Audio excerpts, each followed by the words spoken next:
네, 북한군이 우크라이나전 전선에 이미 투입됐을 개연성이 높다고 우리 정보 당국이 밝혔는데요. 우크라이나를 지원하는 국제단체는 이미 북한군이 다수 전사했다고 주장했습니다. 북한이 다음 달 미국 대선을 전후해서 7차 핵실험과 ICBM 발사를 준비하고 있는 정황도 포착됐습니다. 양욱 아산정책연구원 연구위원과 함께 분석해 보도록 하겠습니다. 어서 오세요. 예, 안녕하십니까. 안녕하십니까. 네, 북한군이 이미 우크라이나 전장에 투입이 돼 있다라는 CNN 보도가 나왔죠. 어떤 예. 내용입니까?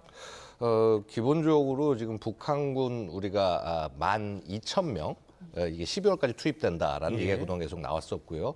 자, 아시다시피 지난 국정원 발표에서 10월 8일부터 13일 사이에 그 연해주 방면으로 북한군 이동한 것이 나왔고, 예. 그다음에 그 이외에도 굉장히 여러 군데에서 러시아 땅 쪽에서 북한군 목격 정보가 나왔습니다. 지금 보이는 영상처럼요. 네네. 자, 그런데 저 인원들이 이제 전방 지역으로 배치가 됐고, 그 중에서 특히 25일 날 교전이 발생을 해서 네. 그 교전에서 단 한 명만 제외하고는 전부 사망했다라는 이제 그런 얘기가 그 우크라이나 지원 단체를 통해서 밝혀졌습니다. 그렇군요. 지금 방금 말씀하신 내용 저희가 그래픽으로 준비했는데요. 그래픽을 좀 보여주시면 좋을 것 같습니다. 네. 네, 예. 사진이 있는데요. 예. 잠시 준비되면 보여드리도록 하겠습니다. 그래서 사실은요, 저는 이제 그 이미 북한군은 지금 이렇게 그 어떤 파병 부대가 파견되기 전에도 그 이전에도 이미 그 활동을 하고 있지 않았나 지금 이렇게 생각을 합니다. 뭐 지금 저 병사가 조합면이죠. 예 맞습니다. 저렇게 북한 인공기를 확보했다라는 것은 결국은 저 지역에 북한군이 있었다라는 의미가 되는 것일 거고요. 예, 예. 사실 이제 이 인공기는 기억하시겠지만 지난번에 그 지난주였나요? 포크롭스크 네. 전선에서 러시아 인공기와 국기와 나란히 예 맞습니다. 러시아가 붙어 같이 있었죠. 나란히 이제 개양된 장면들이 나오기도 했는데, 자 이제 북한군 활동이 이제 드디어 전방 지역에서 자꾸 목격이 되고 이게 증언들이 늘어나고 있다라는 거죠. 그래서 단순히 그냥 어떤 풍문 수준이나 뭐 우크라이나 쪽에서 뭐 만들어내고 조작하고 한 것이 아니라 예, 예. 실제 북한군이 투입되고 있기 때문에 이런 다양한 정보들이 밀려 들어오는 것이다, 이렇게 판단하시면 되겠습니다. 그렇군요. 네. 예. 그럼 이제 한 명 빼고 전부 전사했다. 예. 이 부분, 이 주장은 어느 정도 신빙성이 있는 걸까요? 뭐 글쎄요, 뭐 사실 이 나오는 주장들 하나하나에 대해서 다 이거를 확인하기는 쉽지 않습니다만은요, 전반적으로 지금 이 흐름들, 그래서 북한군이 계속 등장하고 있고, 그 다음에 뭐 목격 정보와 이런 것들을 봤을 때는 솔직히 이 교전, 그 다음에 이 사망설은 어느 정도 신빙성은 있다고 보여집니다. 이제 다만 정확한 인원, 장소 이런 부분들이 명시가 되지 않았기 때문에 예. 조금 이제 그런 부분은 아쉽다고 할 수 있겠습니다. 그렇군요. 예. 예. 자, 이거 좀 더 확인이 필요한 내용이고요. 예. 지금 예. 북한군이 올해 11,000명에서 12,000명까지 이제 파병될 것으로 보인다. 예, 예. 그리고 이미 3,000명 정도가 전선으로 향하고 있다라는 보도까지 나온 상황이거든요. 네, 그렇습니다. 예. 이제 사실은 북한 목격 정보가 특히 쿠르스크 인근에서 한 예. 두세 개 정도 장소에서 확인이 된 바가 있어요. 그래서 일설에 의하면은 보면은 거의 한 2,000명 이상 정도의 병력, 뭐 1,500명 정도가 미리 와서 훈련을 하고 있었다는 얘기도 예, 있었고, 나중에 그게 더 추가가 돼서 한 2,000여 명 정도의 병력이 그 투입을 준비하고 있었다. 예. 이제 이런 얘기들이 나오고 있었습니다. 그렇군요. 그 병력들이 이제 이 전방으로 이제 배치되는 그런 과정이라고 볼 수가 있겠고요. 예. 사실은 쿠르스크라는 지역 자체가 러시아 입장에서는 굉장히 상징적으로 중요성을 갖기 때문에 여기에 병력이 우선 투입되는 것은 충분히 예상이 가능한 일이었습니다. 그렇군요. 예, 왜냐하면 지금 푸틴이 여태까지 2000년부터 계속 집권을 이어오면서 내세웠던 것은 자기는 러시아의 수호자다, 러시아의 이익을 지키는 자다.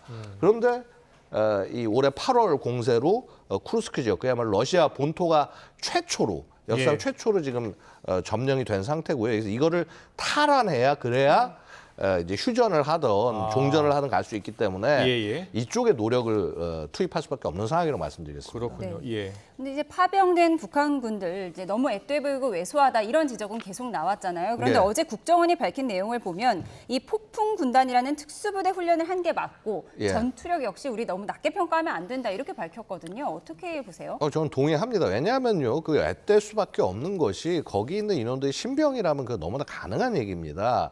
그러니까 우리도 뭐 예를 들어서 이렇죠. 군 부대 복무 시작할 때 뭐 예를 들어서 내가 특공 부대를 가냐, 일반 보병 부대를 가냐, 기갑 부대를 가냐에 따라서 달라지지 않습니까? 예. 아마도 우리가 그때 목격했던 그 영상 속의 병사들은 네. 그 폭풍 군단 산하의 예하 여단에 배속된 신병이었을 가능성이 있어 보입니다. 그다음에 중간중간 이렇게 나오는 목소리들, 이 신병들을 통제하는 목소리들을 듣고 있으면은 굉장히 좀 나이가 들고 이런 목소리를 확인할 수가 있거든요. 예. 결국은 저기도 간부들이 누군가 통제를 하고 있는 상황하에서 저게 지급이 된 것이고, 예. 그래서 저 영상만 갖고 판단하면 안 되고, 특히나 뭐 키가 작다, 뭐 이렇게 뭐 약간 체구가 작다 말씀하셨는데 저 나이 때가 그럴 수밖에 없습니다. 고난의 행군을 거치면서 전반적으로 발육이 부실한 상태이기 때문에 예.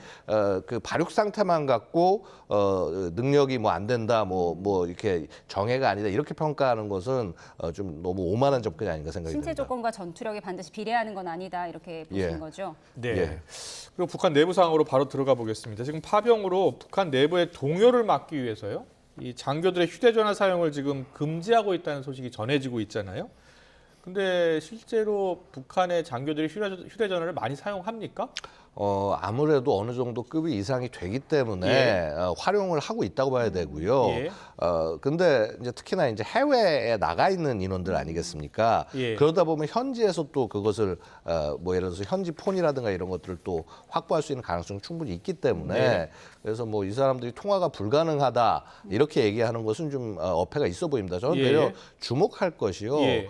가족들을 왜 격리할까? 네. 예. 단순히 이 가족들을 격리하는 것이요, 정보 유출을 막는 것이 아니라 네. 사실 어떻게 보면 저 가족들은 인질이라고 보셔야 될 겁니다. 아. 현지에서 탈영하지 못하도록? 탈영이라든가 이런 것들이 발생할 수 있기 때문에 예. 결국은 이게 모아서 할 필요가 있는 거죠. 그러니까 정보 통제와 함께 해당 병사들이 탈영을 막게 하기 위한 목적도 충분히 있다고 네. 볼 수 있겠습니다. 예. 근데 뭐 북한 주민 700만 명이 휴대전화를 사용한다 이런 보도도 예전에 나왔었거든요. 예, 그렇습니다. 뭐 정보 통제가 될까요? 근데 뭐 정보 통제는 사실상 쉽지 않다고 봅니다. 기본적으로 결국 뭐 휴대전화를 활용하건 활용하지 않건 간에 그 이외에도 여러 가지 분명히 그 안에서도 서로 통신할 수 있는 수단들이 있는 것이고요. 이미 뭐 K문화 퍼지고 있는 거 우리 맞습니다. 다 알고 있는 사실이고요. 맞습니다. 그렇기 때문에 네. 결국은 저것을 국민들한테 계속 감출 수는 없을 겁니다. 예. 그러니까 저는 사실은 그 부분이 좀 의아한 것이요. 사실 북한이 무슨 어떤 일을 하나 하더라도 굉장히 명분을 강조를 해요. 예. 핵 개발할 때도 보시면 엄청나게 막 장황한 얘기를 하면서 내러티브를 만들어냅니다. 근데 지금 이제 북한이 보고 있으면 분명히 이 파병을 위한 내러티브를 준비를 했던 것 같긴 한데 근데 이게 완성이 되기도 전에 급박하게 상황이 돌아가는 그렇군요. 바람에 예. 아무래도 이제 이것이 제대로 이루어지지 않은 것이 아니겠냐. 아. 그러니까 이런 거죠. 계속 지금 부정을 해오다가 예. 이제 최근에는 살짝 인정하는 방향으로 넘어가기 시작했다라는 거죠. 그렇군요. 그러니까 예. 그거는 결국 뭐냐 하면은 어느 순간인가는 국제사회도 어느 정도 인정할 수밖에 없다는 걸 북한도 뻔히 알고 있는 것이고요. 예. 근데 그렇다고 한다면 이제 뭔가 내러티브를 만들고 노력을 하겠죠. 근데 냉전처럼 무슨 뭐 공산주의 국가를 동료 국가를 돕는다 이거는 못하는 거고 결국 뭐 미국과 서구에 대항한다 그런 쪽으로 나갈 가능성이 있습니다. 그런데 국가정보원에 따르면 지금 파병 소식이 퍼지고 그리고 북한 내부에서 왜 남의 나라를 위해 희생하느냐 강제 차출에 반발하는 동요도 감지가 되고 있고 지금 관련 보도가 나오기 시작했지만 뭐 사망 보도도 지금 나오고 있고요. 예. 그렇다면 북한 내부 반발이 심상치 않을 것 같거든요. 사실은 이 부분에서 김정은이 저는 굉장히 이번에 모험을 건 것이다라고 생각을 합니다. 예. 이 사실은 말씀하신 대로 사망자가 나오고 이게 느낌이 다른 것이요. 예. 예전에 고난의 행군 뭐 이전 뭐 과거 세대 같은 경우는 북한도 굉장히 이제 다자녀 예. 가정이었는데 고난 행군 이후에 특히나 이제 애들 하나둘 낳아서 잘 키우자는 분위기가 되고 난 이후에는요. 자, 저렇게 만약에 전장터에 가서 전사자가 나온다. 네. 그러면은 굉장히 그 가족 단위로 버티기 힘들게 되는 그런 상황들이 생기는 것이죠. 그렇군요. 그러면은 내부 반발이 커질 수밖에 없는 것이고요. 예. 결국은 아마도 북한은 어느 순간인가는 이거를 공개를 하고 그다음에 이것을 명분을 만들어내고 내러티브를 만들어내면서 이것이 이제 뭐 애국이다, 그 사회주의 강성대국 발전과 연결되는 것이다. 아마 이런 식의 메시지를 그게 결국은 통할까요? 글쎄요, 뭐 통할지 여부는 제가 확실하게 얘기는 말씀 못 드리겠습니다만 최소한 북한이 그런 논리를 통해서 네. 국가를 끌고 가는 나라는 아니지 않겠습니까? 예. 모험을 걸었다고 말씀하셨는데 그래도 불안한지 지금 김정은 국무위원장의 암살 가능성을 의식해서 경호 수위를 높였다 이런 보도도 어제 나왔잖아요. 예, 근데 사실 이제 이 암살 가능성은 아무리 불만이 높아진다고 해도 그렇게 쉽지가 않습니다. 네, 지금 뭐 화면을 보면 예. 저렇게 예. 뭐 MZ 병사들의 반란 가능성을 우려했는지 뭐 이런 우려도 나오고 있고요. 글쎄요, 저거는 저는 조금 좀 오바된 접근이 아닌가 생각이 듭니다. 왜냐하면요, 늘상 저랬습니다. 그러니까 김정은이 어디 시찰 나가거나 혹은 많은 대중이 갈 때 보면 특히 저 경호부대들이 굉장히 긴장을 하는 모습들을 우리가 이전에도 다른 영상에서 볼 수가 있었고요. 예. 근데 되려 아마 이런 부분들에 많이 신경을 쓰지 않을까 싶습니다. 최근 뭐 예를 들어서 우리가 뭐 전략서 공개하고 현무5 미사일 같은 거 공개하고 그다음에 이제 최근 보면은 막 이렇게 그 뭐 이스라엘이 이 참수 작전 수행하고 뭐 이런 것들을 보면서 김정은이 불안함을 느낄 수는 있지 않을까 생각이 됩니다만은 이렇게 암살 가능성이 과연 높은지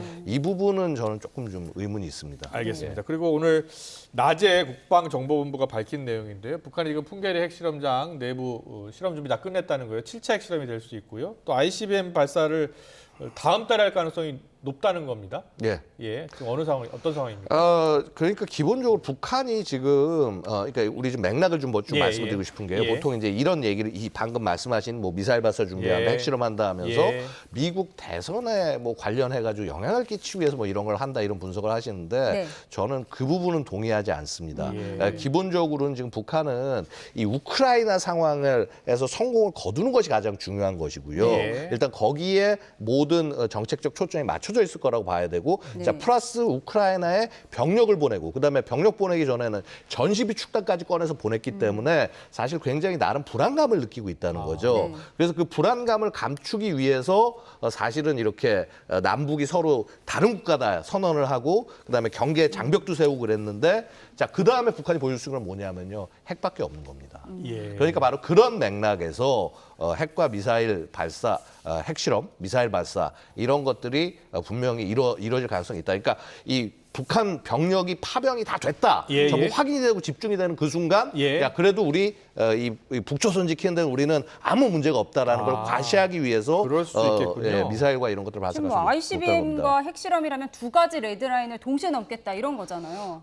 사실은 북한 입장에서는요 이제 더 이상 뭐 거칠 것이 없는 겁니다. 왜냐하면 러시아에 파병을 했어요. 그 말은 뭐냐 하면은 러시아가 그야말로 엄청난 빚을 지게 된다는 얘기인 겁니다. 북러 관계는 이제 과거에 우리가 봤던 관계와는 완전히 다른 차원으로 바뀐 겁니다. 그렇군요. 이미 뭐 핵기술 전달 이거 어렵다라고 제가 예전에 관측을 했습니다만 저 이 관측을 지금은 뒤집고 싶습니다. 왜냐하면 이미 저 단계가 되면은 러시아는 북한에게 줄 수 있는 것을 거의 다 줘야 되는 그런 상황이 된다는 거죠. 그렇군요. 자, 마지막 질문 짧게 들으면 우리나라가 우크라이나가 우리에게 이제 포탄 지원을 요청했다는 일부 보도가 있었는데요. 대통령실은 부인한 상황이에요. 우리 정부가 북한군 파병에 대해서 어떤 대응을 할 것으로 예상하시고 대응 수위는 어느 정도 돼야 될 것 같습니까? 저는 기본적으로는 북한군의 참전이 확인된다고 한다면 조금 전향적인 지원으로 전환할 필요는 있다고 봅니다. 우리가 지금 단계적 뭐 지원 뭐라고 그럴까 검토 이렇게 얘기를 하고 있습니다만은요. 사실 그 단계적 얘기를 하는 게 뭔가 러시아가 북한에게 안 해주길 바라면서 그 얘기를 하는 거예요. 근데 이미 그 선은 지나지 않았나. 그래서 더욱 사실은 여기서 북한과 러시아의 시도를 막는 것이 우리 안보에 더 도움이 되지 않을까라는 것이 제 개인적인 견해입니다. 네, 알겠습니다. 오늘 말씀 여기까지 듣겠습니다. 잘 들었습니다. 양욱 아산정책연구원 연구위원과 함께했습니다. 고맙습니다. 고맙습니다. 감사합니다.